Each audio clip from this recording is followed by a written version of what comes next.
estar interrompido, viu?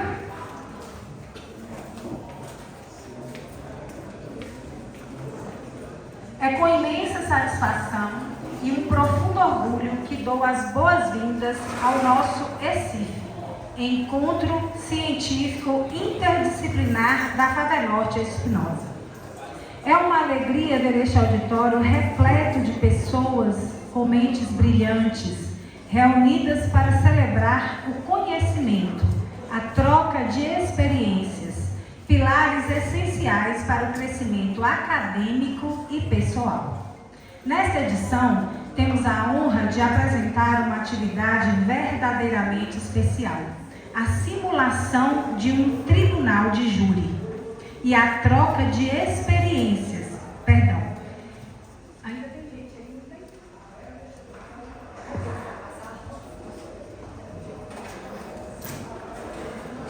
Este projeto, cuidadosamente preparado e estudado pelos dedicados alunos do segundo período da segunda turma de Direito da nossa FAVENORTE, é uma demonstração viva do comprometimento e da paixão que cultivamos por aqui pela justiça. Eles se esforçaram para trazer a prática jurídica para o nosso ambiente acadêmico. E o resultado é a ensinação, nada mais nada menos, da obra de O Caso dos Exploradores de Cavernas. Uma experiência prática e envolvente, que conecta de forma magistral teoria e realidade. Realidade essa que logo eles irão vivenciar.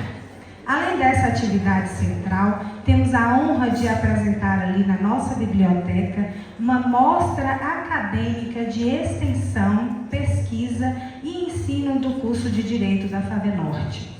São inúmeras e excelentes atividades desenvolvidas durante esses 2 anos de cursos pelos nossos acadêmicos, que refletem a vitalidade e a excelência do nosso corpo discente e docente.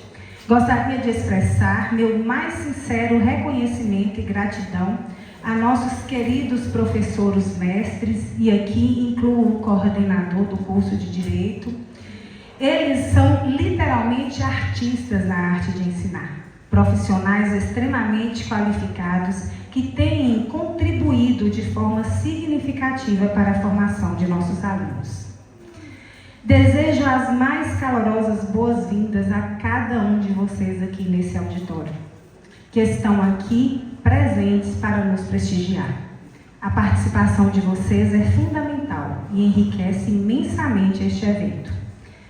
Que aproveitem ao máximo cada atividade programada, que este encontro seja, acima de tudo, produtivo, inspirador e um marco em nossa jornada de aprendizado. Uma boa noite a todos.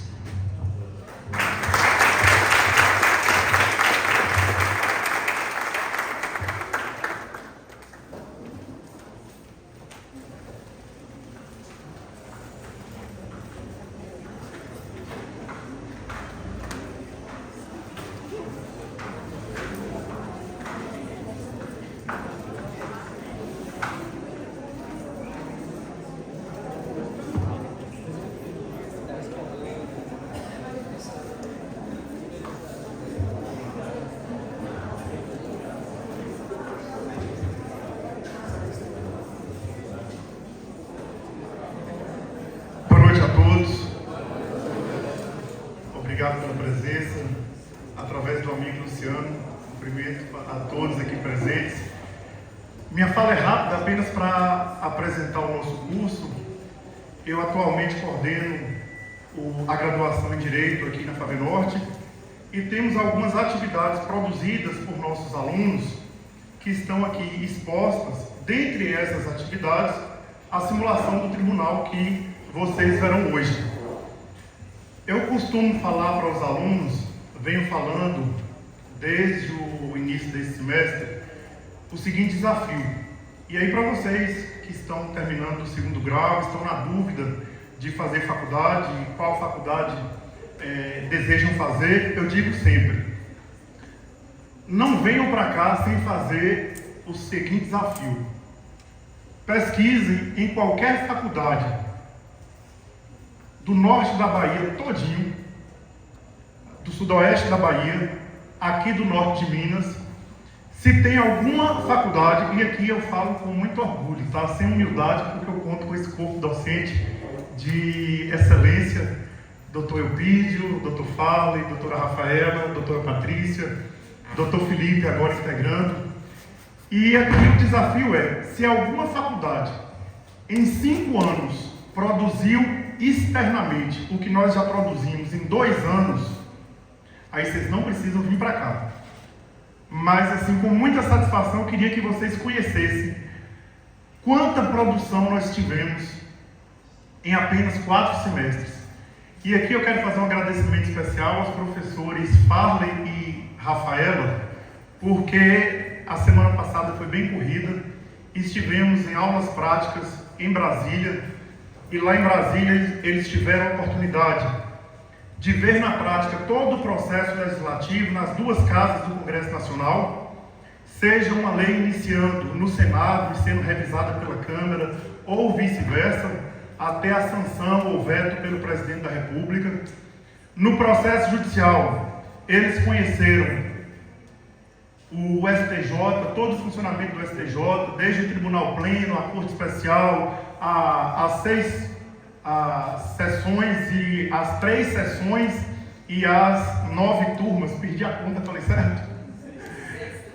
As 6 turmas, 6 turmas, a quinta e a sexta, a minha e eu errei.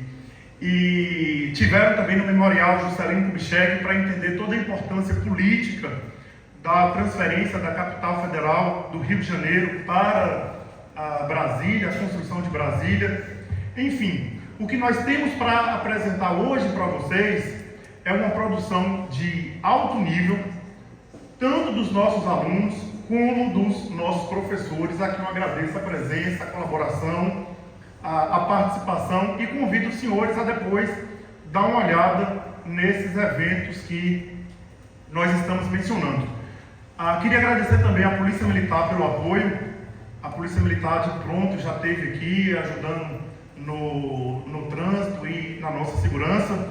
Agradecer a Viviane por toda essa logística, já ter adiantado tudo, porque nós estávamos, como eu falei, em Brasília, e a todo o pessoal da administração da Favenorte.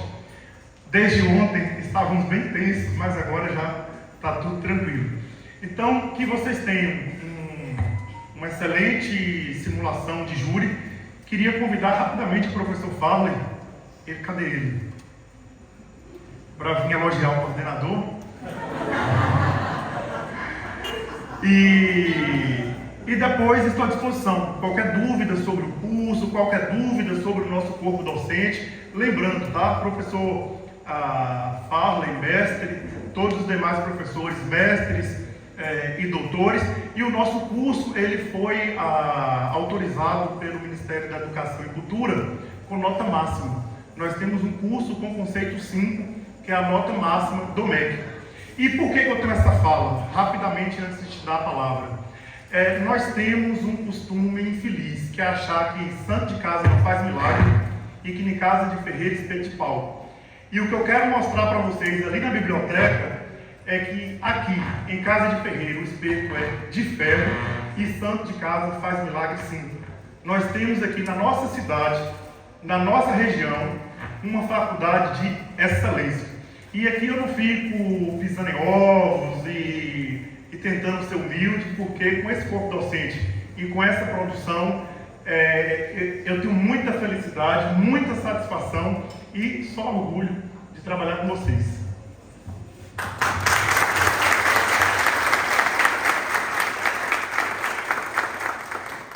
Senhoras e senhores, muito boa noite.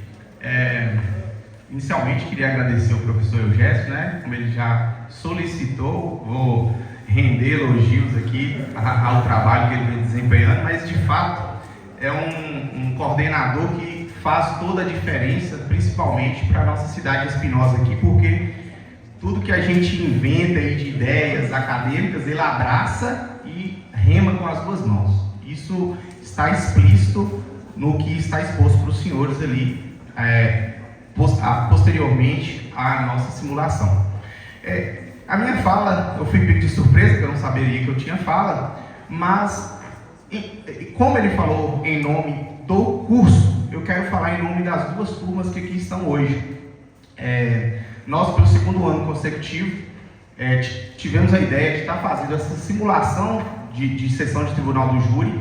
É um procedimento processual, e aqui eu estou falando porque tanto eu quanto o professor Eugésio ficamos responsáveis pela área criminal do curso, né? Eu dando aula de direito penal, o professor Eugésio na parte de processo penal, mas para explicar, pelo menos de forma bem sucinta, para os que aqui estão e que não têm esse conhecimento, o procedimento do tribunal do júri é um procedimento duplo, né? Que ele passa por um primeiro crivo pelo juiz de direito, que pronuncia o réu, e ao pronunciar o réu, que é uma decisão não condenatória, uma decisão tão somente que envia esse indivíduo para o juiz competente da causa, a sociedade é chamada para julgar aqueles crimes que estão previstos dentro do artigo 121 ao 128 do Código Penal. E aqui os alunos irão reproduzir, simular uma situação na qual houve um homicídio, houve uma morte de um ser humano, e a população é chamada para decidir se esse indivíduo será absolvido pela conduta que foi praticada ou se ele será condenado e assim sancionado pelo Estado de Direito.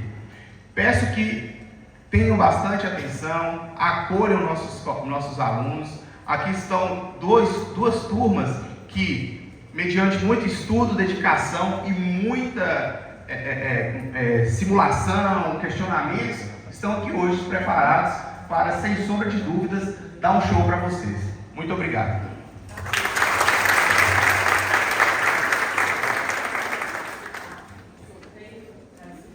Antes de darmos início, como eu disse anteriormente, é a sociedade quem julga os casos do Tribunal do Júri. Então a gente queria aqui fazer um sorteio por número de pessoas que, quando for começar a sessão, sorteará um número, e caso esse número esteja com você, você vai levantar a mão para compor o nosso conselho de sentença. Ah, mas eu não quero fazer... Gente, é interessantíssimo, porque nós iremos simular a sala secreta, o momento da votação, para vocês entenderem como se dá caso de condenação ou caso de absolução. Então, por gentileza, quem tem a pretensão, quem quer participar, levanta a mão, por gentileza, que a gente vai distribuir as cédulas. Quem consegue auxiliar aqui? Aqui fora tem alguém que queira participar? Tem um rapaz ali. Então, por favor, fique com a mão erguida, que eu vou auxiliar com os meninos aqui embaixo, aqui atrás.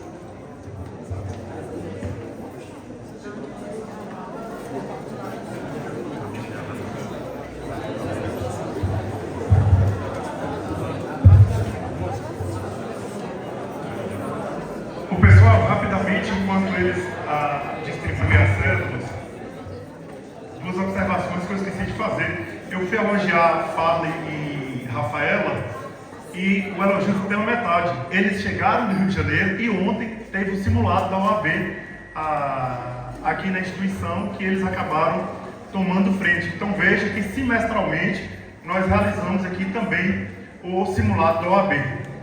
E enquanto distribuem, deixa eu tentar dar uma contextualizada do livro. O caso dos exploradores de caverna é um livro bem curtinho, obrigatório em todo curso jurídico.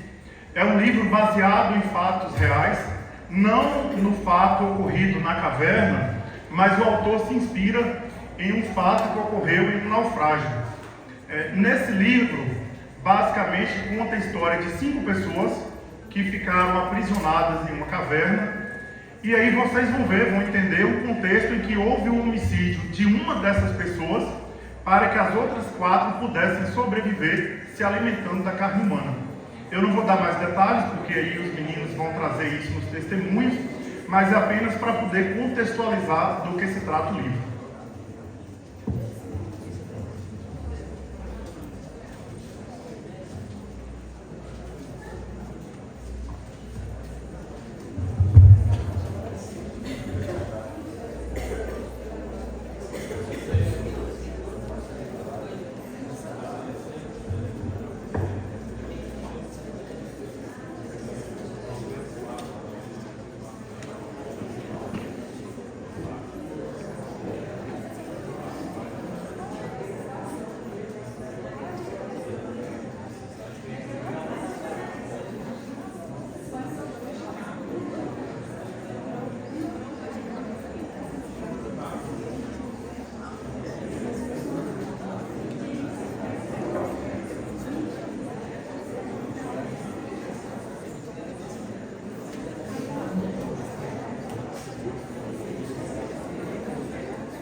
noite a todos.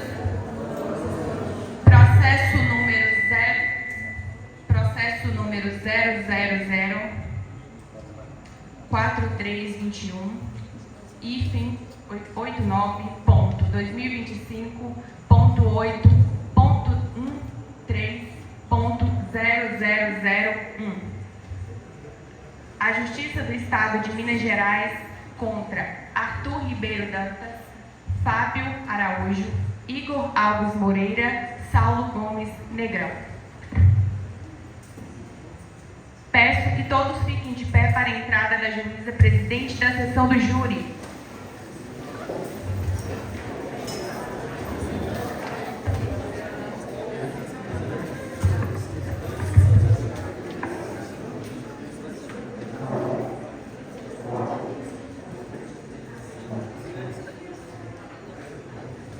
Boa noite, senhoras e senhores. Declaro aberta a sessão do julgamento do caso Os Exploradores da Caverna. Nosso objetivo aqui é avaliar a responsabilidade penal dos acusados, levando em conta os fatos apresentados e os argumentos das partes. Convido a bancada da acusação, composta pelo promotor Matheus e pela sua assistente de acusação, Evelyn.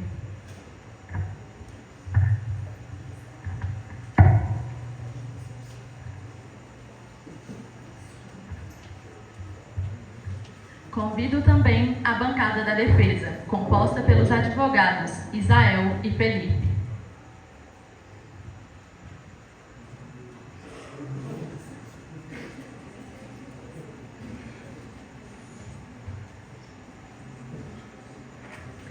Passo a verificação da presença dos réus. Senhora oficial de justiça, traga-me os réus: Saulo, Igor, Fábio e Arthur.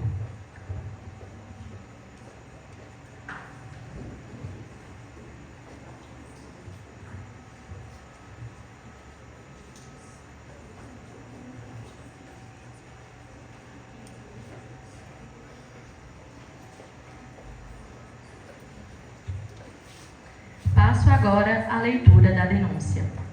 Trata-se de ação penal proposta pelo Ministério Público contra os acusados, imputando-lhes a prática do crime de homicídio qualificado, nos termos do artigo 121, parágrafo 2º, inciso 3 e 4 do Código Penal. Conforme narrado na denúncia, no dia 10 de janeiro de 2025, 5 exploradores de uma associação adentraram em uma caverna no Parque Estadual Caminhos dos Gerais, em Espinosa, Minas Gerais, quando um deslizamento de pedras bloqueou totalmente a entrada, impossibilitando sua saída. Iniciou-se, então, uma complexa operação de resgate, envolvendo uma grande mobilização de equipes, elevado custo e intenso risco. Durante essas tentativas, um novo deslizamento ocasionou a morte de 10 trabalhadores envolvidos no salvamento. Após 20 dias de confinamento, os exploradores conseguiram estabelecer um contato por rádio. Foram informados de que seriam necessários pelo menos mais 10 dias para o resgate e, diante da falta de alimentos, buscaram orientação médica. A equipe consultada informou que a única possibilidade teórica de sobrevivência seria o consumo de carne humana, sem, contudo, autorizar ou recomendar qualquer conduta. A vítima, Roger, inicialmente sugeriu ao grupo que lançasse sorte para decidir quem seria sacrificado para alimentar os demais, utilizando um par de dados que ele possuía. Entretanto, antes da realização do sorteio, a vítima desistiu do acordo, afirmando que preferia aguardar mais tempo pelo resgate. Os demais exploradores, porém, decidiram prosseguir com o plano original, ignorando a retratação da vítima. Assim, realizaram o sorteio mesmo sem o seu consentimento, utilizando os dados pertencentes a ele. O resultado apontou Roger, que foi morto pelos companheiros que posteriormente consumiram sua carne para sobreviver. Diante desses fatos, o Ministério Público sustenta que os acusados mataram a vítima voluntariamente, mediante recurso que dificultou sua defesa e com meio cruel, razão pela qual requer a responsabilidade penal pelo crime de homicídio. Podem se assentar ao lado de seus defensores.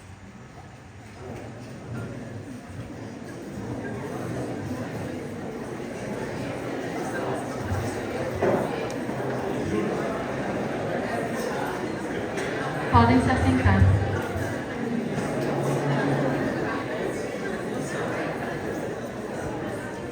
Passaremos à formação do Conselho de Sentença.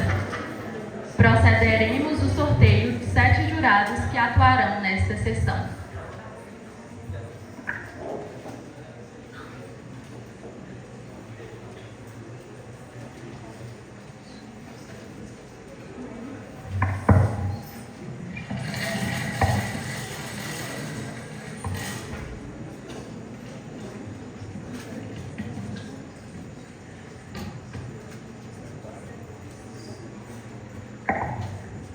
Número 19, por favor.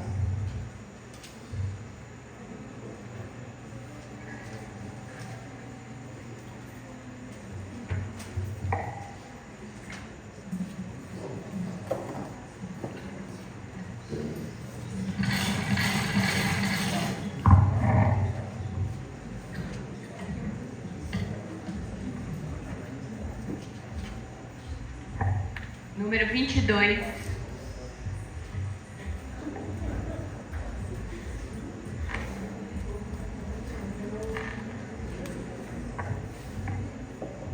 Por favor, número 22.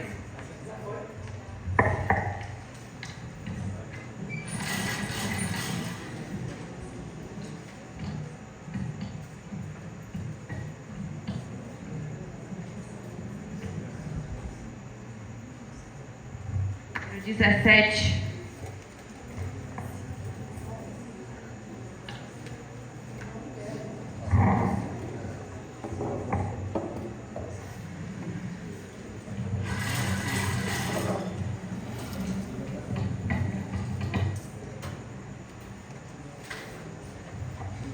Número 12.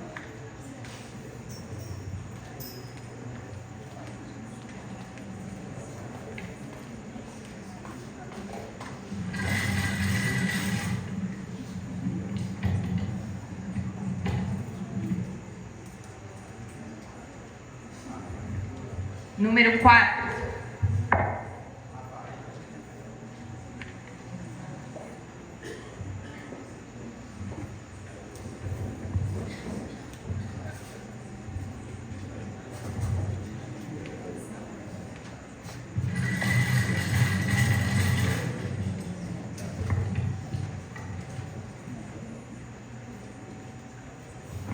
Número 16.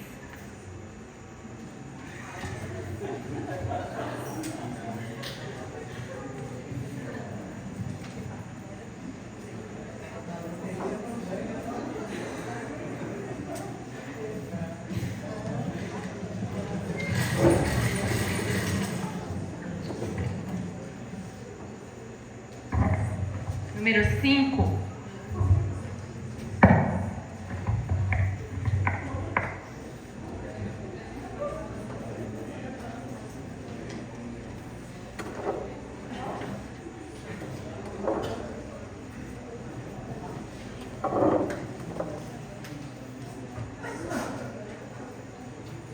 Solicito que todos os jurados se levantem para o juramento. Ergam, por gentileza, o braço direito. Assim que eu finalizar, digam, assim o prometo. Em nome da lei, conceito-vos a examinar esta causa com imparcialidade e a proferir a vossa decisão de acordo com a vossa consciência e os ditames da justiça. Podem se assentar. Daremos início à fase de instrução. Serão ouvidas primeiramente as testemunhas arroladas pela acusação e logo em seguida as testemunhas arroladas pela defesa, conforme ordem processual. Senhor oficial de justiça, traga-me a testemunha Luana, a médica que fez contato com os réus dentro da caverna.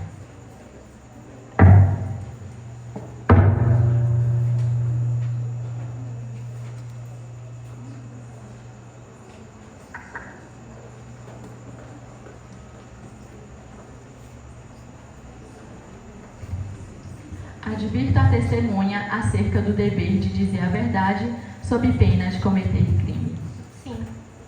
Com a palavra, a acusação.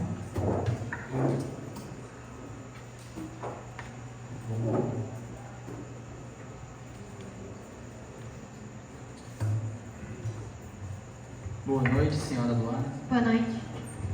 A senhora aqui presente hoje no Tribunal do Júri. E eu queria fazer a seguinte pergunta.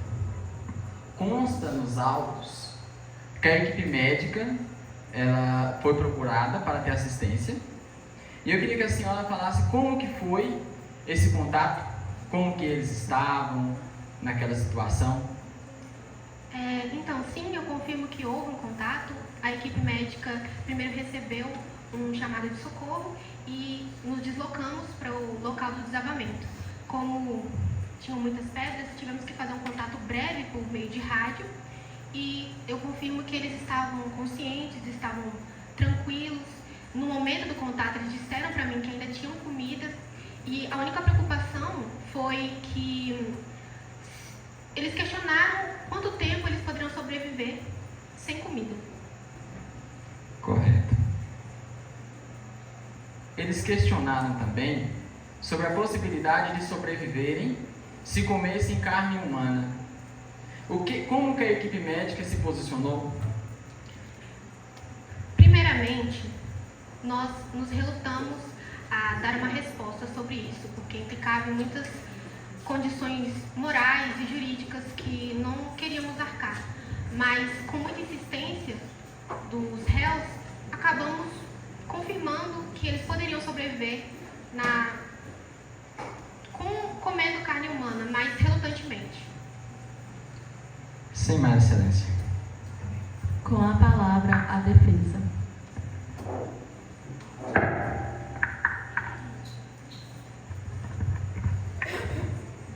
Boa noite, doutora Luana. Boa noite. A senhora confirma que falou para os réis que por mais 10 dias não sobreviveriam sem o consumo da carne humana dentro da caverna? Eu confirmo que dei essa informação, mas eu deixei claro que era um dado impreciso, visto que depende basicamente de fatores biológicos. Um poderiam sobreviver mais do que outros.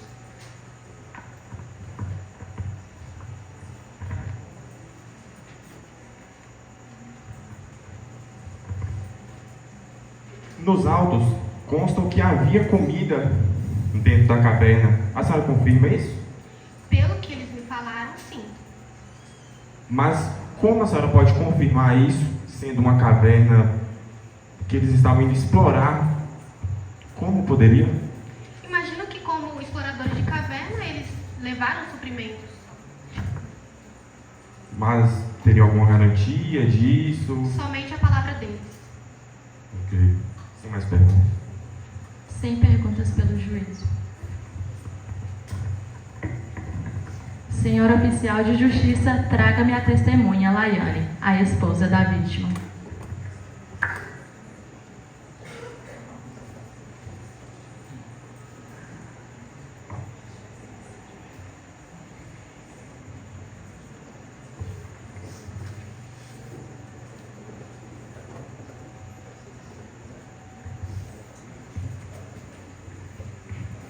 Advirto a testemunha acerca do dever de dizer a verdade, sob pena de cometer um crime.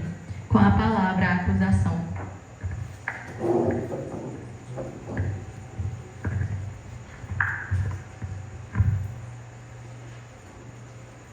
Boa noite. Boa noite. Meus pêsames pela sua perda. Obrigada. Senhora Laiane, eu peço que a senhora explique para todos como era o seu marido, a vítima Roger. Como era ele como pessoa, como marido, como companheiro, com os amigos, em sociedade. Bom, Roger, ele sempre foi um homem extremamente carinhoso comigo, desde antes de nos casarmos. Com seus amigos, ele sempre foi fiel. Mesmo quando tinham problemas, quando eles iam viajar, ele sempre pretendia com todo... Desculpa. É muito difícil para mim falar aqui hoje. Nós compreendemos.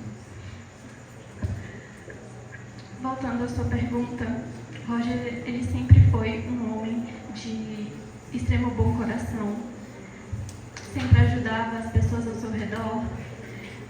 Em nenhum momento ele tomaria atitude para prejudicar ninguém. Qual foi sua reação ao saber da morte de seu marido? Da forma como ele foi morto? Da forma brutal e desumana que isso aconteceu? E ainda por cima pelos próprios companheiros, como a senhora citou, pelos próprios amigos. Quando eu soube do deslizamento, eu fiquei paralisada. Eu não queria acreditar que nada de ruim tinha acontecido. Mas quando houve a certeza de que Roger tinha sido morto, tinha sido assassinado por quem ele confiava, pelos amigos de trabalho, não só de trabalho, eles eram amigos fora disso também, eu fiquei sem chão, porque Roger era a única família que eu tinha. Foi algo... eu não consigo nem explicar. Sem mais, excelência. Com a palavra, a defesa. Boa noite, senhorita Luana. Laiane, Senhorita Laiane, tudo bem com a senhora? nessas circunstâncias, A equipe da defesa se solidariza, meus pêsames. Eu só tenho uma pergunta para a senhora. Quanto tempo a senhora foi casada com o Roger? há 8 anos. Certo.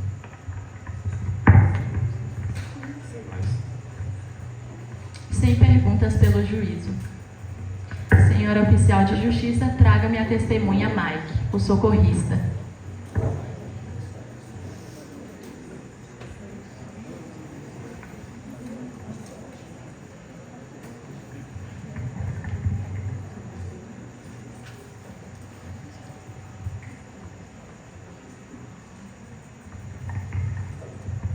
Advirto a testemunha acerca de dizer a verdade sob pena de cometimento de crime. Com a palavra, a acusação.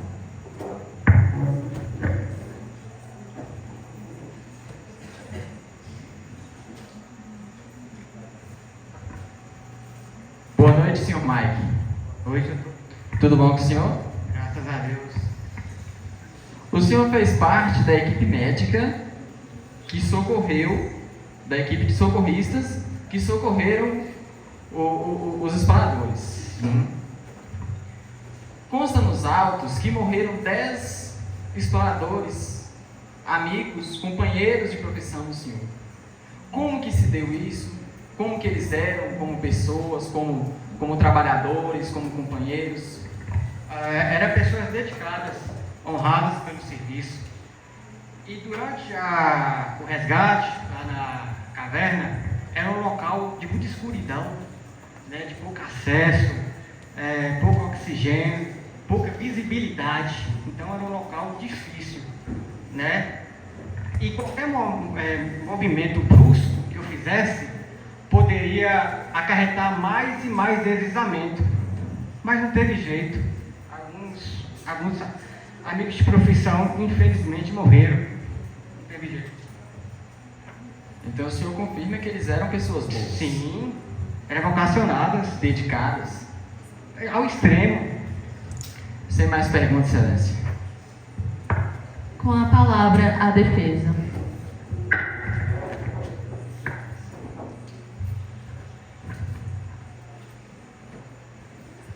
Mike Sema, boa noite. Boa noite. Você disse que a sua profissão é socorrista. Certo. Na pergunta que o público te fez, você disse: havia pouco oxigênio para respirar, para vocês que estariam do lado de fora tentando adentrar a caverna, certo? Certo. E como que você avalia para os meus clientes que estavam dentro da caverna? Infelizmente, eu não vou ter propriedade para falar desse respectivo assunto aí que o senhor traz para mim. Há quantos anos você trabalha nessa profissão? 10 anos. quantas situações dessas você já presenciou? Algumas. E quais foram os resultados finais dessas situações? Foram ótimas. O que seria ótimas? Ótimas porque teve êxito no resgate. Infelizmente, nesse caso, não teve pelo fato do local ser muito perigoso, ser muito escuro. Aí não tinha visibilidade, então tudo ficava mais difícil.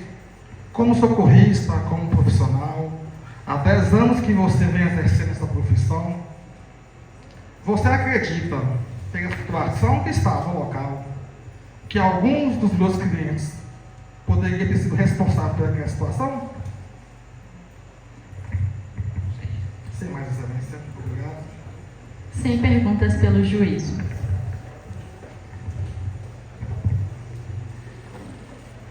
Passamos agora ao oitiva das testemunhas da defesa. Senhora oficial de justiça, traga-me a testemunha Maísa, psicóloga.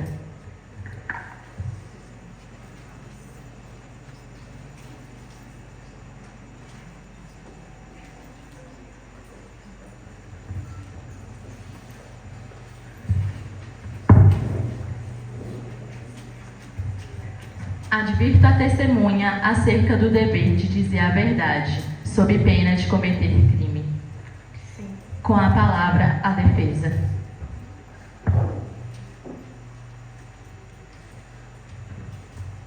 Boa noite, senhora Maísa. Boa noite. A senhora que viu os autos e os réus foram seus pacientes logo após sair da caverna. Como era o estado psicológico e emocional deles? Do ponto de vista psicológico, eles se encontravam desesperados, desorientados, sem plena capacidade de julgamento. O instinto de sobrevivência domina o raciocínio lógico.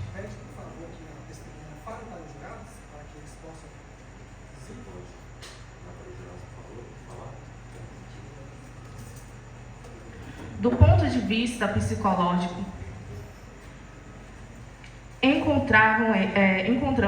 foram encontrados eles desorientados, desesperados, sem plena capacidade de julgamento. O instinto de sobrevivência domina o raciocínio lógico. Doutora Maísa, ao analisar os réus, seu estado emocional, seu psicológico dentro daquela caverna, dá para se falar que o instinto da humanidade de sobreviver pode ter agido mais alto e eles agiam de forma de necessidade e não com a intenção de matar? O comportamento decorreu da necessidade extrema de sobreviver e não de uma vontade qualquer de matar. Sem mais. Com a palavra, a acusação.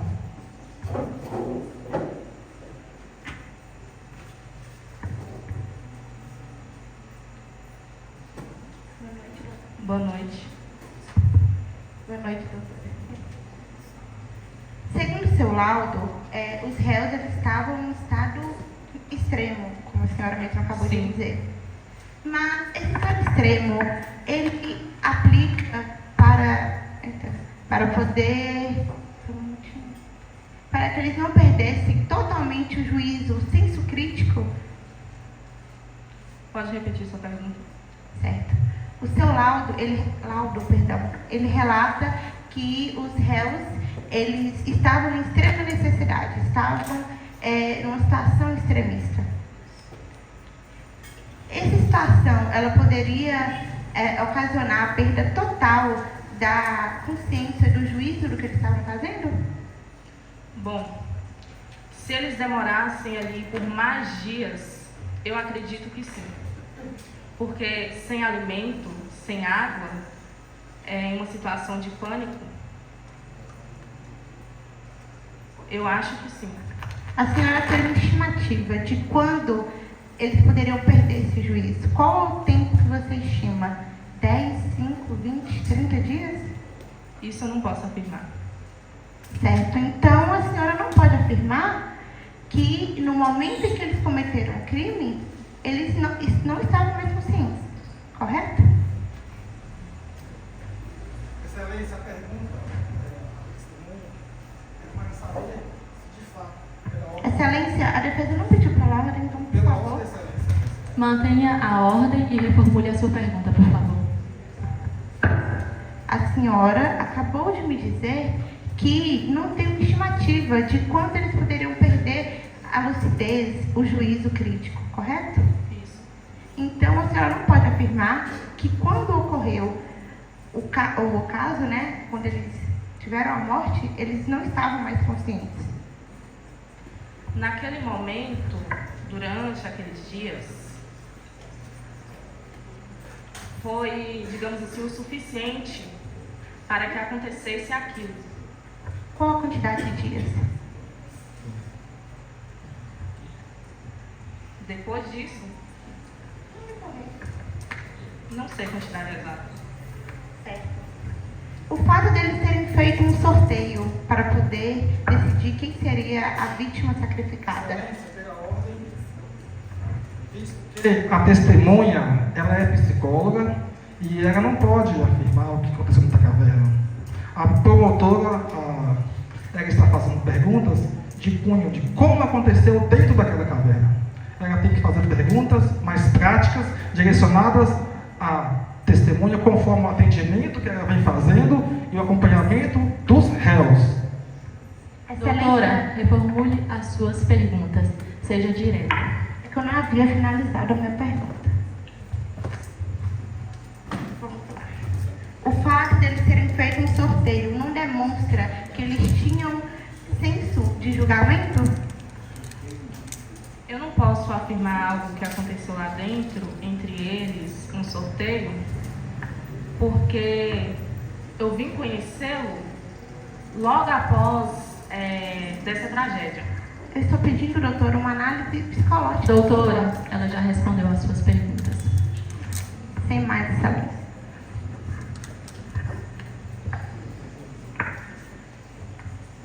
Satisfeitos? Sem perguntas pelo juízo. Senhora oficial de justiça, traga-me a testemunha Emily, a médica que atendeu os réus após saírem da caverna.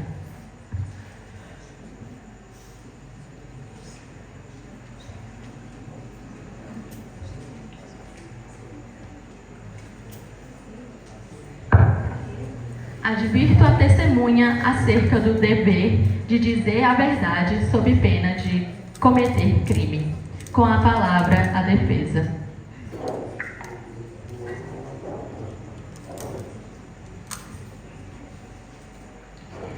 Boa noite, doutora Emily.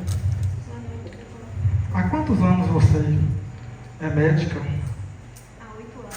Poderia falar um pouquinho mais perto do microfone, por favor? Há 8 anos. Fala, por favor, também. Sou médica. Certo.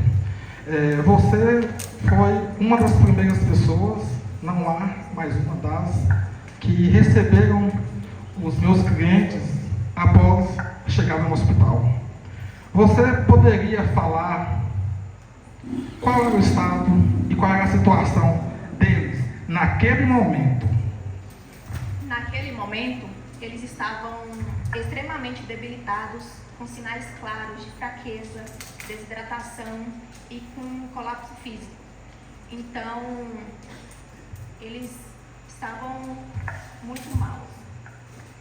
A senhora poderia nos informar que, diante da situação que o Saulo, o Arthur, o Fábio e o Igor chegaram, poderiam ocasionar situações de mortes futuras se demorasse mais o resgate? Sim. Sem mais excelência, satisfeito? Com a palavra, a acusação. Tendo em vista que eles se encontraram, como a senhora disse, debilitados, fracos, a senhora pode medir quantidade de dias ou horas, o tempo que eles poderiam morrer? O senhor está querendo uma hora exata? Aproximadamente.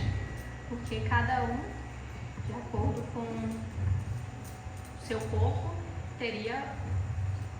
Então a senhora afirma que eles poderiam ser mortos por condições naturais. Não afirmo. Como não afirma? A senhora está contradizendo. Se a senhora disse que eles estavam debilitados, estavam fracos, sem comida, morrendo, por que eles nos disseram? Excelência, pela ordem, a testemunha não citou morrendo, falou debilitados. A acusação está colocando palavras na boca da minha testemunha. Reformule a pergunta, por gentileza. Quem tem que saber é você, doutor. Você que está perguntando. Pela ordem, reformule a pergunta, por gentileza. Eles se encontravam fracos? Sim. Com chances de morrer? Sim. Sem mais perguntas, excelência. Sem perguntas pelo juízo. Traga-me agora a testemunha deste juízo, José Neres, o padre.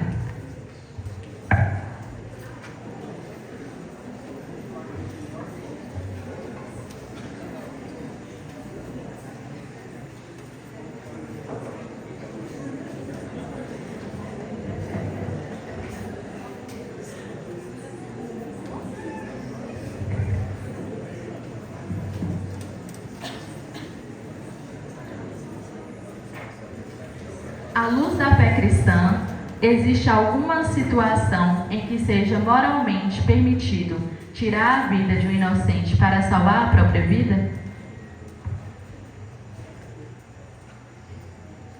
A paz de Cristo esteja sempre convosco, primeiramente, Vossa Excelência. Não, pois o único que tem o direito e a autoridade de tirar a vida de qualquer ser vivo é Jesus Cristo. E eu cito também aos senhores Êxodo 20:13, que diz: não matarás. Segundo a Bíblia, matar um inocente coloca a alma em risco de condenação diante de Deus? Com toda certeza. Inclusive, foi o que aconteceu quando Caim matou Abel. Ele foi condenado por Deus a vagar por toda a vida eterna na terra.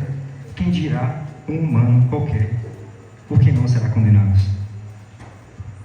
Pela lei moral de Deus e pela razão humana, é moralmente justificável tirar a vida de um inocente para sobreviver? Não, mas sim em um ato corajoso, dar a sua vida para sobreviver, assim como nosso Senhor Jesus Cristo fez por todos nós. Mais alguma coisa? Satisfeita. Passo a palavra para a acusação. Passo a palavra. Sem pergunta, excelência. Passo a palavra para a defesa. Sem perguntas, excelência. Satisfeita. Traga-me a testemunha Jamile, esposa do réu, ainda testemunha da defesa.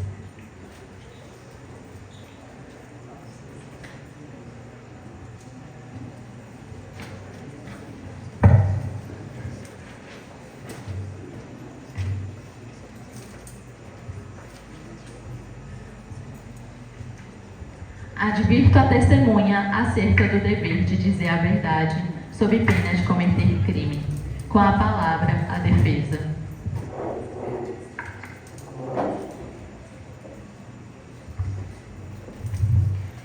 Senhora Jamile, boa noite.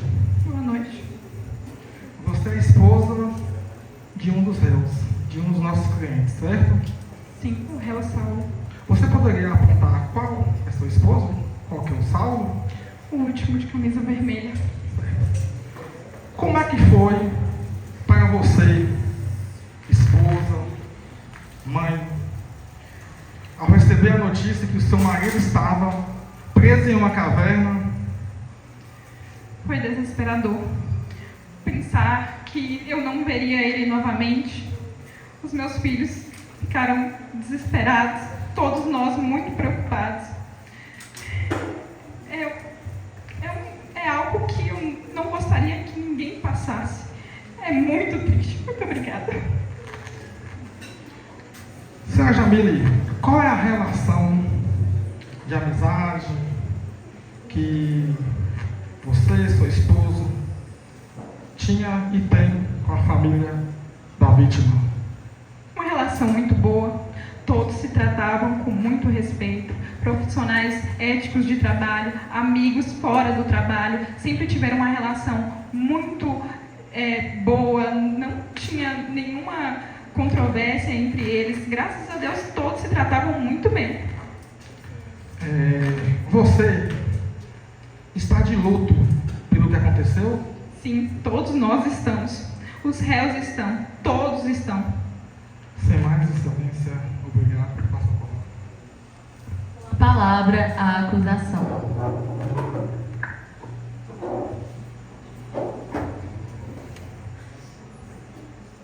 Senhora Jamile, cumprimento a senhora.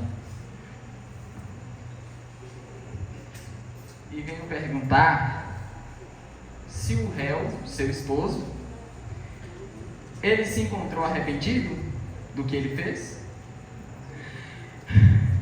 Doutor, se houver palavra mais forte do que arrependido, o senhor pode subir o nível, porque meu esposo, ele não tem mais vida. Acabou a vida para mim também. Eu não tenho mais um esposo presente. Meus filhos não têm mais um pai presente. Ele não está pagando uma pena física, mas uma pena mental. E não só está pagando, como pagará pelo resto da vida. Ele chora todos os dias. Como eu disse, a vida para ele depois daquela caverna acabou. Vejo que a senhora está triste, correto? Sim. E se fosse seu marido que tivesse sido morto de forma tão brutal, como a senhora se sentiria? Triste também, com toda certeza. E ainda mais triste por ser o meu marido. Não estou tirando a tristeza por ter sido Roger, mas poderia ter sido qualquer um. Afinal, eles fizeram um jogo de sorte, no qual não foi escolhido a dedo, foi um jogo. E em meio ao estado de necessidade que eles estavam, poderia ter sido meu marido e poderia ter sido qualquer um dos réus a vítima. E se o seu marido tivesse sido morto e a senhora não tivesse tido a chance nem de se despedir dele, nem de poder cumprimentá-lo no caixão? Como eu disse, poderia ter sido qualquer um deles. Foi um jogo de sorte e Roger faleceu. Nós estamos dando apoio a Laiane, assim como eu tenho certeza que ela me daria se fosse o meu caso. Mas foi um estado de necessidade, de sobrevivência, para que eles ficassem vivos. Então, se fosse o marido da senhora, a senhora... Excelente, o promotor já fez a mesma pergunta quase 3 vezes. Reformule, por gentileza. Se fosse o marido da senhora, a senhora pediria justiça? Como eu disse, foi um jogo de sorte, poderia ter sido qualquer um.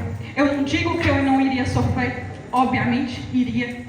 Claro que iria, assim como nós estamos sofrendo por Roger, mas, assim, é um jogo, foi dada a sorte, um estado de necessidade, doutor. O senhor não estava preso naquela caverna, e quem conseguiria ficar pelo menos 1% à beira da morte no seu estado de sanidade? Pelo amor de Deus, claro que eles estavam como os outros estavam dizendo, eles não estavam no seu bem-estado, eles estavam desesperados, desnutridos, à beira da morte. Eles vão caçar forma de sobreviver. Quem quer morrer, doutor? Sem mais perguntas, excelência. Sem perguntas pelo juízo. Traga-me agora a testemunha deste juízo, Elisete, psiquiatra.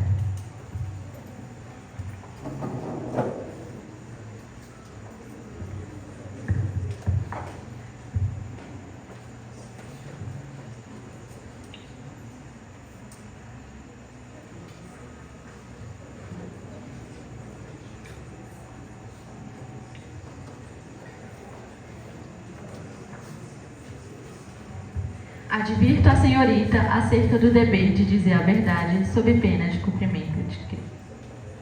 Doutora, em sua avaliação técnica, o estado psicológico dos exploradores permitia que agissem de forma plenamente racional e livre após tantos dias de confinamento e fome?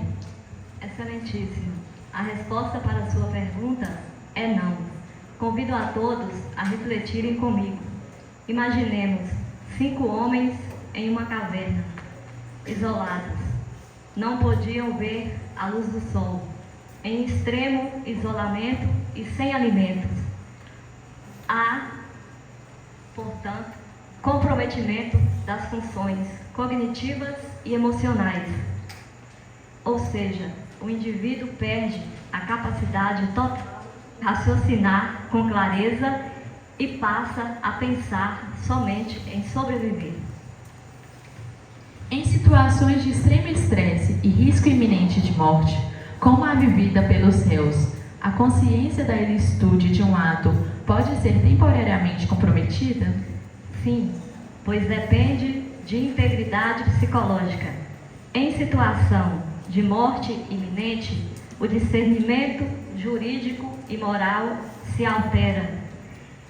Eles podiam, e em qualquer situação, podem também, quem passar por isso, entender de verdade que essa atitude poderia ser justificada.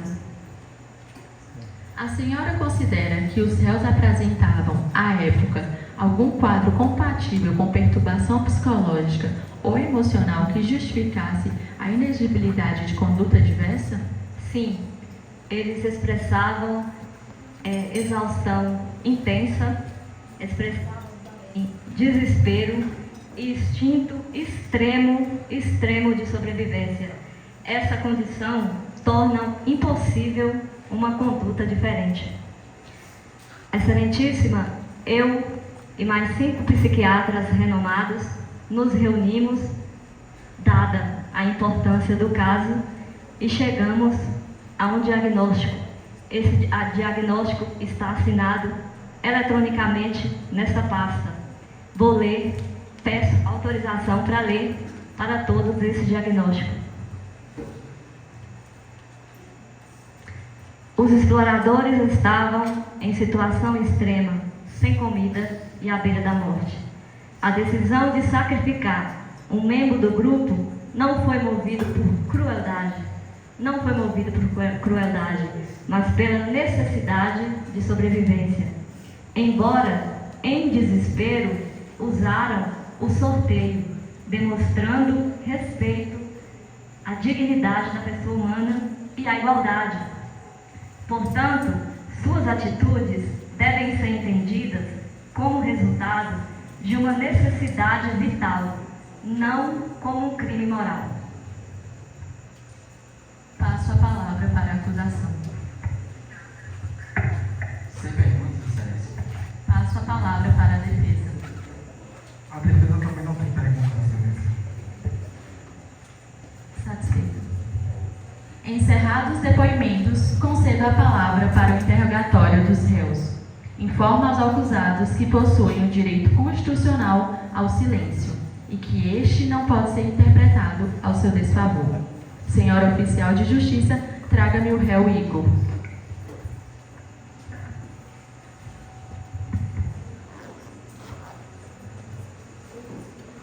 Por orientação do meu advogado, exerço constitucionalmente o meu direito ao silêncio. Sem mais. Senhora oficial de justiça, traga-me o réu Fábio.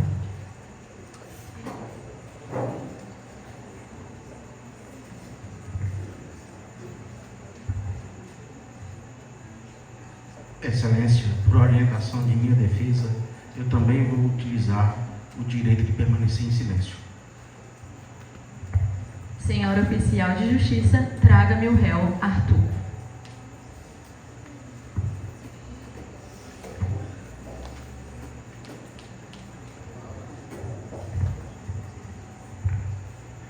Igualmente, também por orientação da defesa, eu vou exercer meu direito ao silêncio. Senhora oficial de justiça, traga-me o réu Saulo.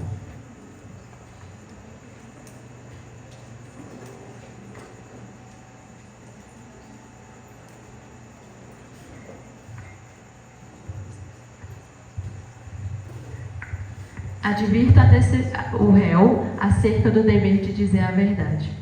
Com a palavra, a acusação.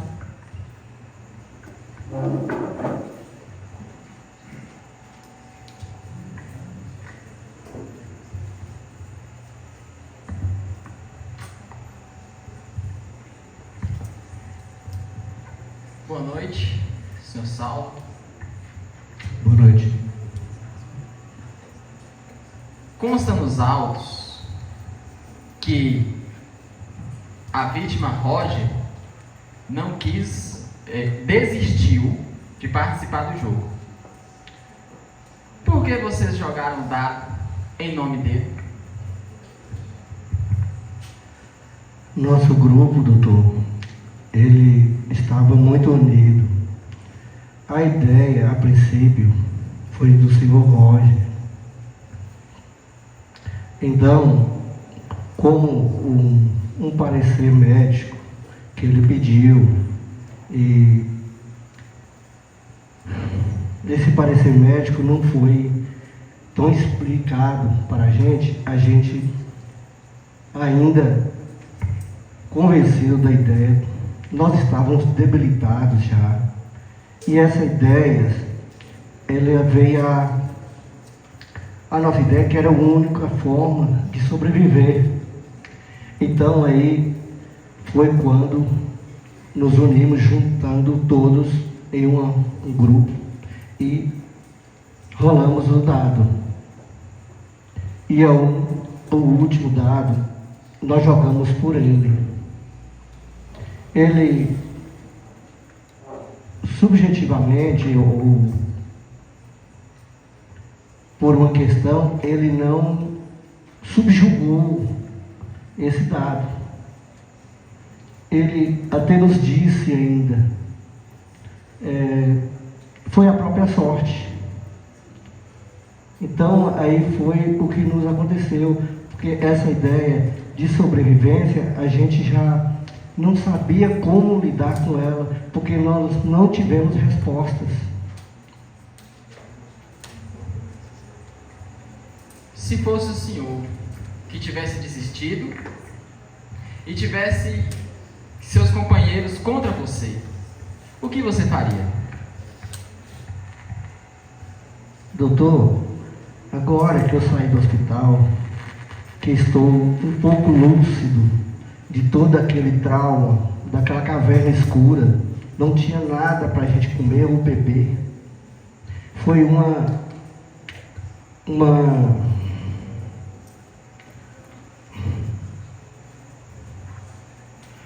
foi um consenso conjunto. Ali ninguém tinha raiva do outro, não tinha ódio do outro. Ali nós sempre conversamos. Então aí foi a própria sorte que não me escolheu. Porque eu me ofereci também a jogar aquele dado.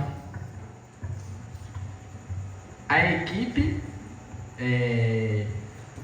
equipe decidiu em conjunto de jogar o dado por Roger. Correto? Correto.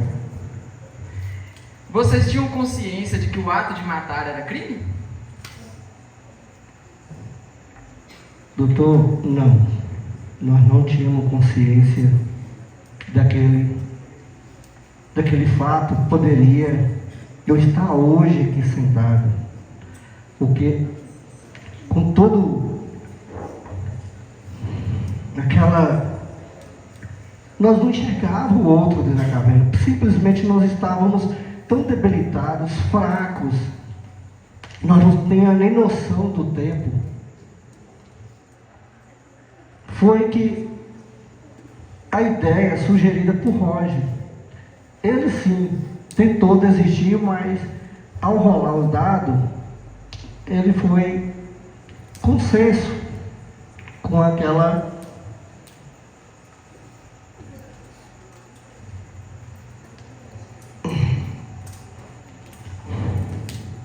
difícil de dizer.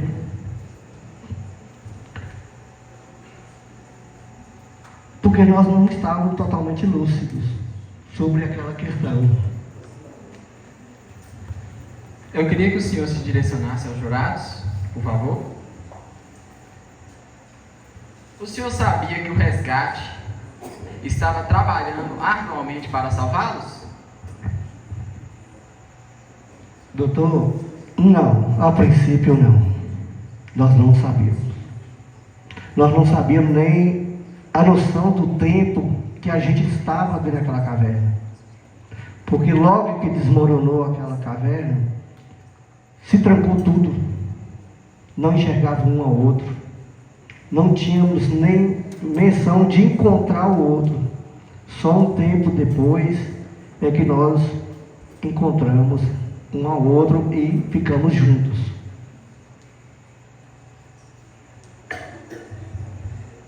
Vocês eram unidos na profissão? Com certeza. Sempre exploramos muitas cavernas juntos. E decidiram pela morte do amigo? Excelência,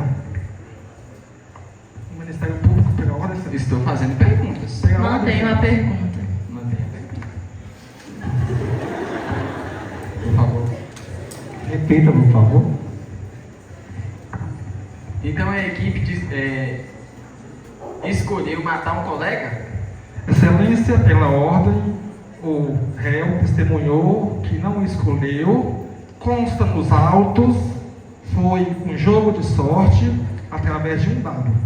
A testemunha já falou 4 vezes. Doutor, Pela ordem. Ele está aqui para responder as perguntas que eu vou fazer. Pela ordem, responda por gentileza, senhor, a pergunta de forma breve. Doutor, como eu posso responder essa sua pergunta numa situação tão delicada, de extrema escuridão, umidade naquela caverna? A gente não tinha opção nenhuma a não ser essa.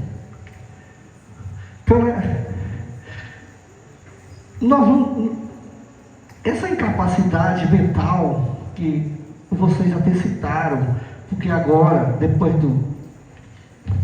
da interação que voltamos a si, é que nós temos a ideia trágica de perder uma pessoa íntima nossa, mas naquele momento, em um consenso conjunto, não tinha outra saída. Principalmente, doutor, o que você me falou, tinha uma decisão de lá fora, que a junta médica falou que nós não tínhamos condições de sobreviver por mais de 10 dias, e o próprio senhor Roger, nosso amigo, eu estou aqui de luto, eu estou de coração partido. Hoje eu estou consciente de poder te dizer isso, mas aquele dia, consciência não tinha. Talvez uma orientação, como pediu o Roger, ao nosso favor, orientação espiritual, médica. Mas nada disso nós obtivemos.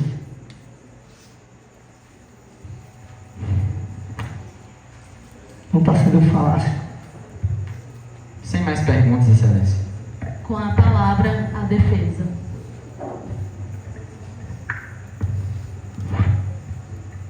Roger, Paulo, boa noite. Boa noite, doutor. A defesa não vai delongar, porque a defesa respeita e a defesa é empática com a dor do outro. Eu tenho apenas 2 perguntas e eu vou ser bem objetivo.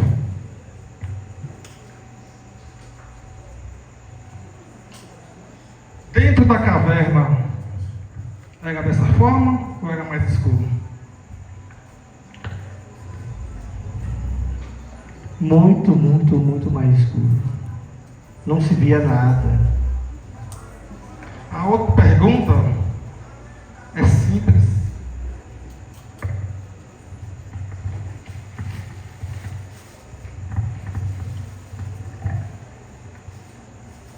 Por acaso, isso te remete a alguma coisa? ter lembrado, doutor, sobre essa situação. Esse aqui é o dado que a defesa coloca nos autos que foi apreendido para a perícia, sequer a defesa traz. Muito obrigado. Justiça! Na ordem. Sem mais, excelência. E a defesa pede, excelência. Silêncio, por favor. A defesa pede. Serão advertidos e retirados desse ambiente. A defesa pede que seja feito. Sem mais. Declaro encerrada a instrução em plenário. Passaremos à fase dos debates. Concedo a palavra ao ilustre representante do Ministério Público para apresentar suas razões, no tempo legal.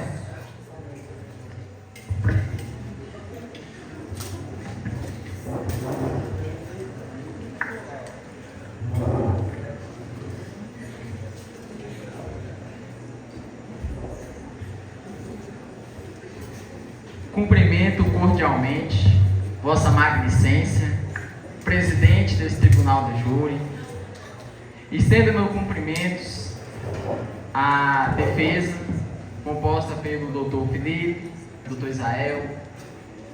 Cumprimentos, senhores jurados, tendo como papel crucial e importante aqui nesse dia, o papel de decidir, o papel de fazer justiça aqui hoje. No dia dos fatos, os exploradores se encontravam no interior de uma caverna. Quando eu digo exploradores, eu digo pessoas que tinham conhecimento, pessoas letradas, pessoas que minimamente sabiam que existia um Estado, que existia leis, que existe um Estado democrático de direito. Estado esse que regulamenta a nossa vida em sociedade. Eles tinham plena ciência disso.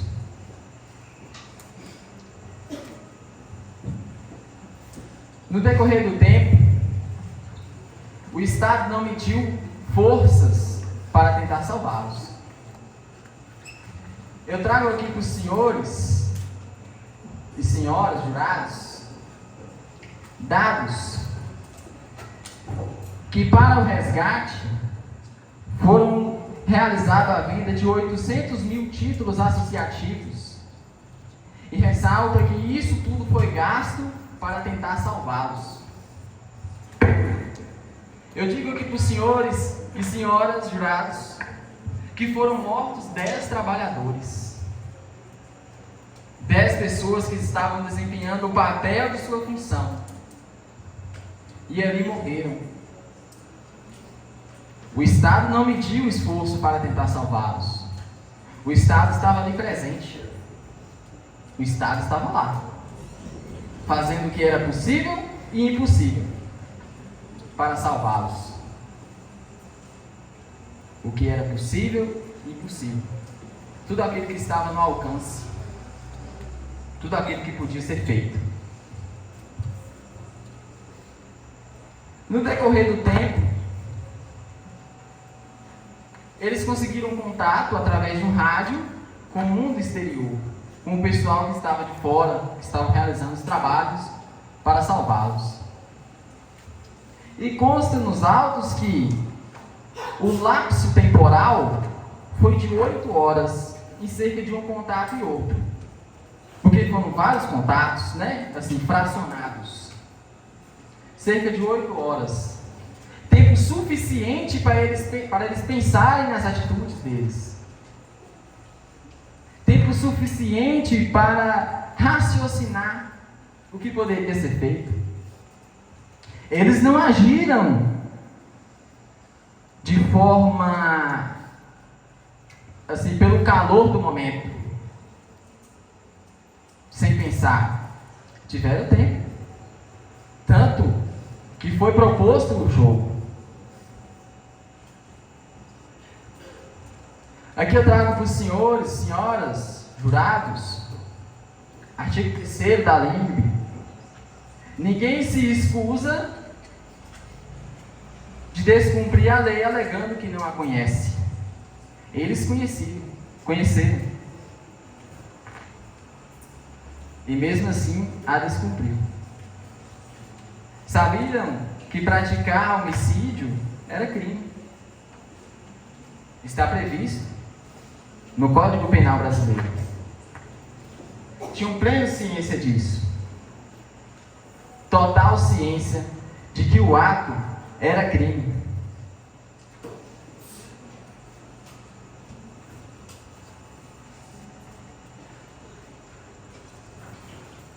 Como a gente ouviu as testemunhas, percebe-se que eles eram amigos. Mas como que o meu direito se sobressai do direito do outro?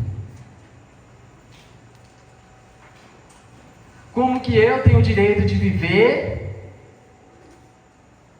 e o meu colega não tem esse direito? Ele tem que morrer para mim poder viver? Me desculpe, eu só conheço uma pessoa que morreu por todos nós: Jesus Cristo. O nosso direito não pode se esbarrar no direito do próximo. O direito à vida é uma cláusula pétrea de nossa Constituição. É o direito máximo. É o direito central de tudo. E como que esse direito vai ser preservado? Como que podemos garantir esse direito? Porque na Constituição Federal, artigo 5º, inciso 2, diz que todos somos iguais. Artigo 5º da Constituição. Todos somos iguais perante a lei. Ninguém se sobressai pelo outro. Ninguém tem esse poder de se sobressair.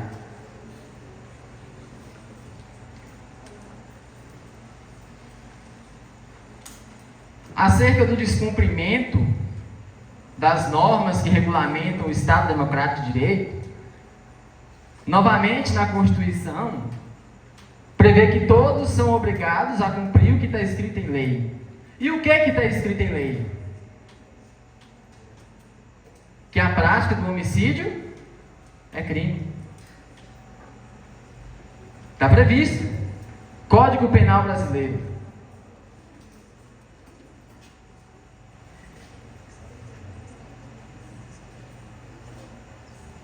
Diante disso, e já caminhando para o término da minha fala, o Roger desistiu de jogar o dado. Ele desistiu do jogo. E jogaram em nome dele. Eu quero que vocês reflitam. Vocês não poderem nem decidir sobre suas vidas. Que triste. Vocês não poderem se defender. Deixar os entes queridos, deixar os familiares. Você não poder nem cogitar em questionar. Simplesmente jogaram o dado, o mataram, comeram a sua carne.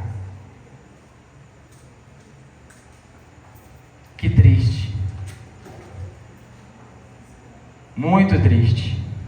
Não ter o poder de decisão. Muito triste não poder se despedir dos seus entes queridos. Muito triste não poder pensar, não poder minimamente refletir, simplesmente foi morto. A vida, ela é um bem que não tem preço. Não conseguimos precificar a vida. É o bem mais valioso que temos. E naquela data, o Roger perdeu a sua vida.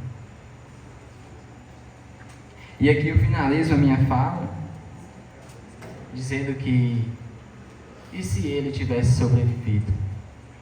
Ele poderia ter contribuído para a sociedade ainda mais.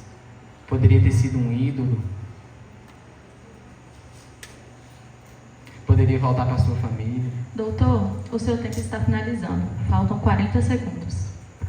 Muito obrigado. Poderia voltar para sua casa, estudar e ainda ser uma referência maior do que ele era. Quero que vocês reflitam isso. Não poder decidir sobre sua própria vida. Muito obrigado. A palavra aos defensores para sustentar a defesa dos réus, também no tempo legalmente previsto.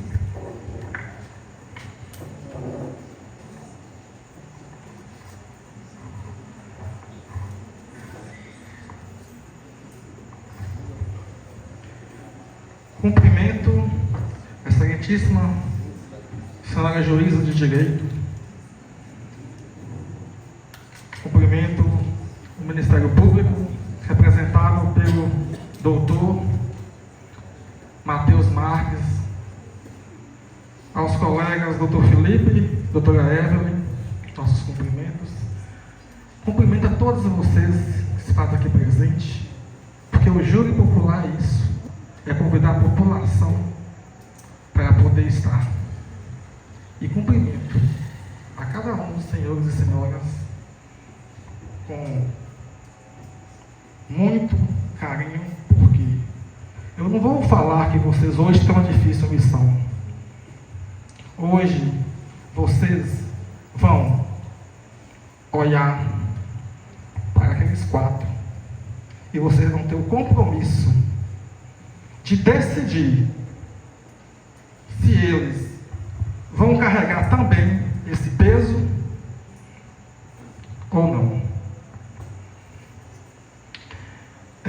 Com muito respeito que a defesa inicia essa manifestação nesse plenário, ciente de suas responsabilidades. Hoje não estamos aqui apenas para falar do fato trágico, mas sim para buscar verdade, justiça e humanidade. Senhores e senhoras juradas, a defesa confia no julgamento dos senhores e das senhoras. Estamos aqui, neste plenário, sob a luz, na certeza de que vamos voltar para as nossas casas, para as nossas famílias, e ainda dá tempo de jantar. Pois vai dar. E aí, vem a acusação na sua fala eloquente e pinta aqueles 4 como os assassinos cruéis. Mas a história não é dessa maneira. Sabemos que foi um jogo.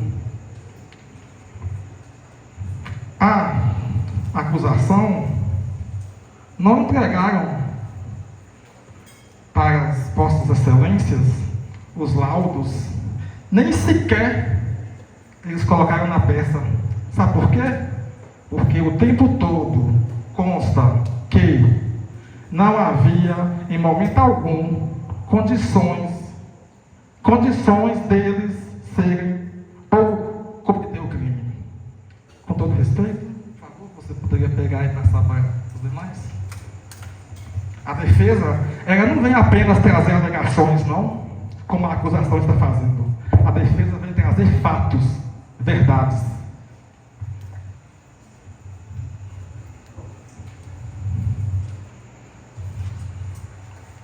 A defesa pontuou aqui sobre verdade.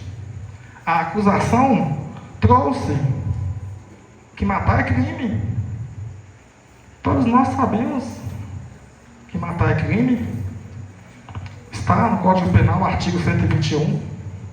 Mas a defesa esquece de ser clara na acusação, de pontuar que existe o estado de necessidade, que está aqui, senhores e senhoras. Artigo 24. Vou ler. Posso? Vocês me permitem? Considera-se estado de necessidade quem pratica o fato para salvar de perigo atual que não provocou por sua vontade. Eles não provocaram aquela situação. Quem deu a ideia do dado? Foi Roger. Quem deu a ideia do método? Foi Roger. Eles estavam em um grupo e eles precisariam sobreviver. Quer dizer que a defesa também é um monstro por defender? Como o próprio promotor disse no artigo 5º, direito de ir e vir, direito de liberdade de expressão, só que o meu direito acaba quando eu esbarro no direito do outro. Será que nesse momento nós não estamos também esbarrando no direito deles? Um direito que eles trazem, Código Civil, na peça. Excelência, estou sendo interrompido. Ordem.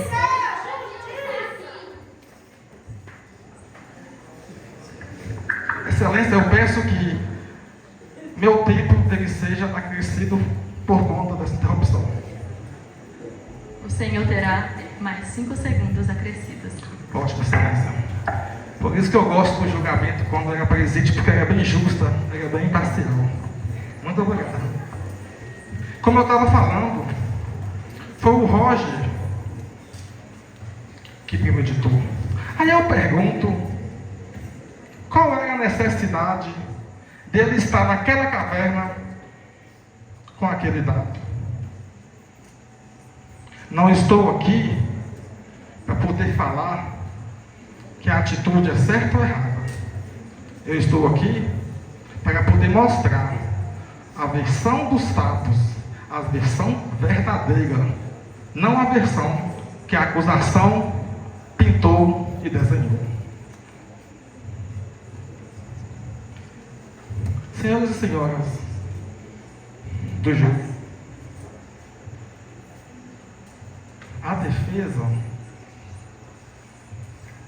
ela avalia cada caso na sua particularidade. Por favor, retire esse cidadão daqui que está tumultuando demais. Já foi advertido uma vez.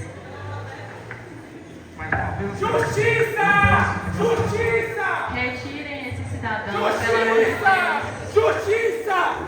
Seus assassinos! Justiça!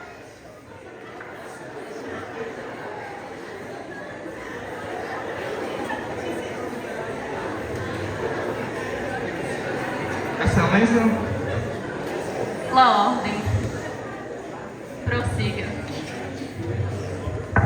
E vou aproveitar a fala deste senhor que estava aqui.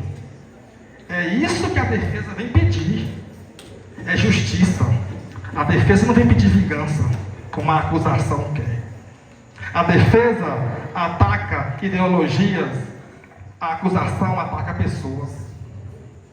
E é por isso que eu falo com convicção. Igor, olhe para esse rosto. Eu quero que vocês olhem.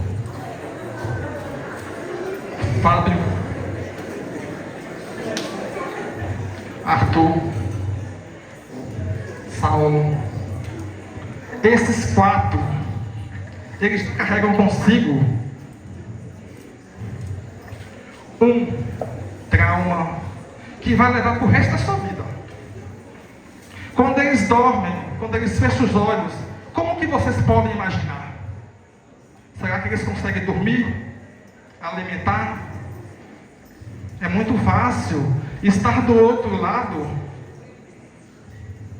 Então, senhores e senhoras juradas, a defesa vem pedir compreensão, que vocês, que vossas excelências consigam analisar o caso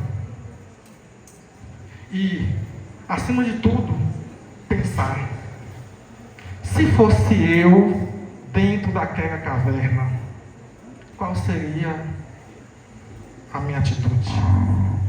A defesa pede absolvição sem mais excelência. Concluídos os debates, passaremos à quisitação. Dirigimos-nos à sala especial aqui ao lado para a realização da votação, garantindo o sigilo das manifestações.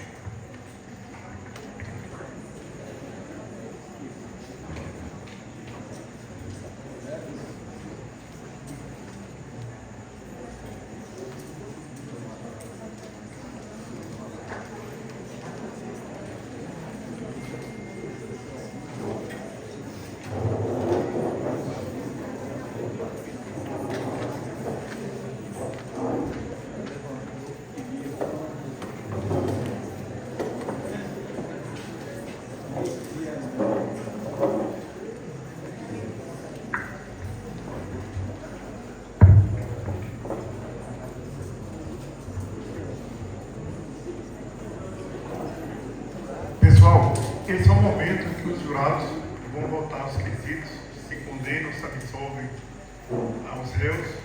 O julgamento ainda não acabou, mas para poder agilizar os trabalhos, eu vou passar aqui alguns recados rápidos. Primeiro, eu esqueci completamente, João, me perdoe. Nós estamos aqui com o apoio de Ju Cavalcante, da TV Sem Fronteira, que desde o ano passado deu toda a cobertura, todo apoio, toda a questão do som, e sua presença é muito importante. E eu acabei me passando no nervoso inicial e até falei que estávamos no Rio de Janeiro. O Rio de Janeiro é a nossa segunda viagem, né? Vamos no ano que vem. Nós estávamos em Brasília. E também avisar que, quando terminarmos aqui, todos estão convidados, após o veredito, a conhecer o espaço da nossa biblioteca, que foi montado com as atividades que eu falei inicialmente. E também nossa lanchonete está funcionando, tá bem? Quem quiser fazer um lanche nesse momento final, quiser tomar um suco, um refrigerante, nossa lanchonete está funcionando lá ao final.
Todos de pé, por gentileza.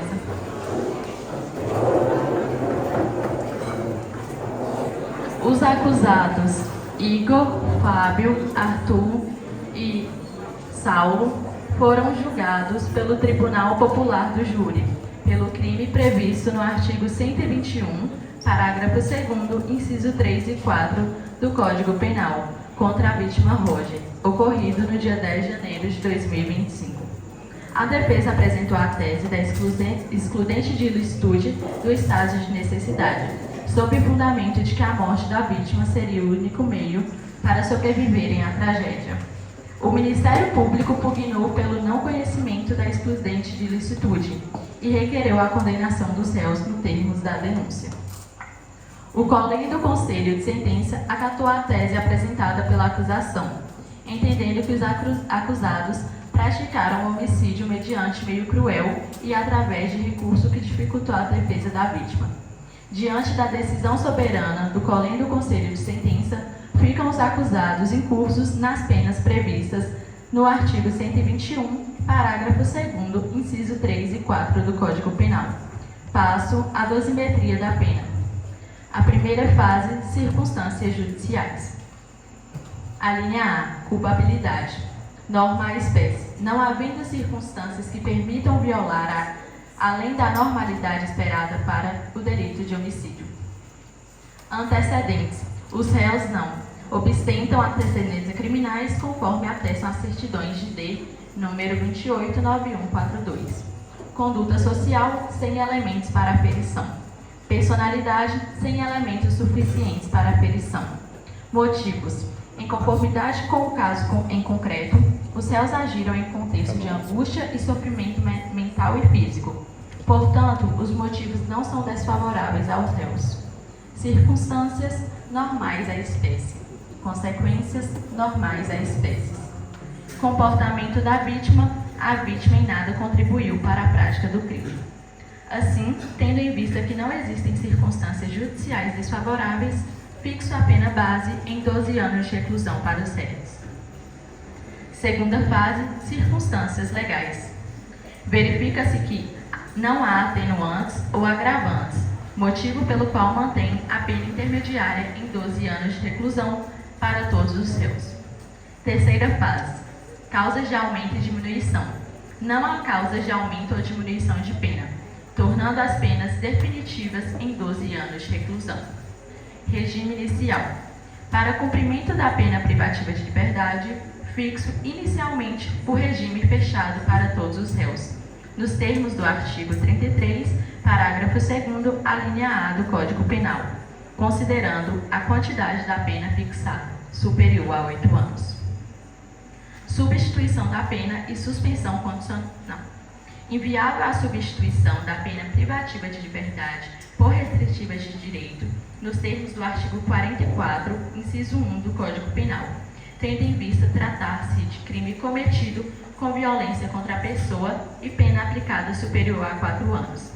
Igualmente, os réus não fazem jus à suspensão condicional da pena, prevista no artigo 77 do Código Penal, que existe pena não superior a 2 anos. Execução imediata da pena. Determina a imediata execução das penas impostas, independentemente do trânsito em julgado, com fundamento no tema 1068 do STF, cuja tese fixada estabelece que a soberania dos veredictos do Tribunal do Júri autoriza a imediata execução de condenação imposta pelos corpos dos jurados, independente do total da pena aplicada. Tal execução provisória não viola o princípio constitucional da presunção da inocência, mas concretiza a soberania dos veredictos do Tribunal do Júri, expressamente prevista no artigo 5º, a linha C da Constituição Federal. A decisão emanada do Conselho de Sentença representava a vontade da sociedade e, por sua natureza soberana, constitucionalmente assegurada, possui eficácia imediata. Determinam, portanto, a expedição das vias de execução provisória e a imediata prisão de todos os réus, para o início do cumprimento das penas em regime fechado. Sala das Sessões do Tribunal do Júri de Espinosa, aos 18 de novembro de 2025, às 21h38. Júlia, juíza presidente. Os oficiais podem levar os réus. Os policiais...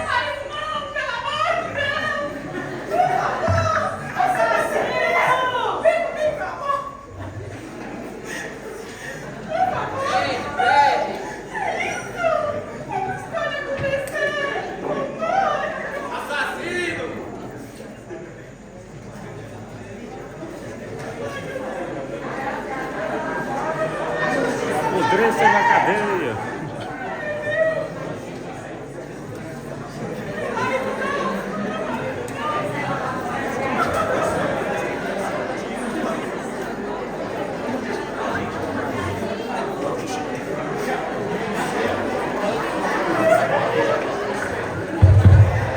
Pessoal, só um minutinho. Pessoal, só um minutinho, por gentileza. Nós agradecemos a atenção de todos que ficaram aqui desde o início até esse momento. É muito gratificante, né, ver que tudo que foi ensaiado, tudo que foi estudado, teve a entrega que a gente queria. Aqui, independente de quem ganhou com seus argumentos, eu creio que quem ganhou foram todos nós. Por fim, a gente solicita, né, com fineza, para que todos vá até a biblioteca acompanhar o que a gente já desenvolveu aqui na faculdade, né, nesses 2 anos. E, no mais, após fazer essa visita, a gente deseja uma boa noite a todos. E por fim, e não por ser menos importante, queremos agradecer às pessoas que ficaram aqui à disposição para estar atuando dentro do Conselho de Sentença de hoje. Muito obrigado e boa noite.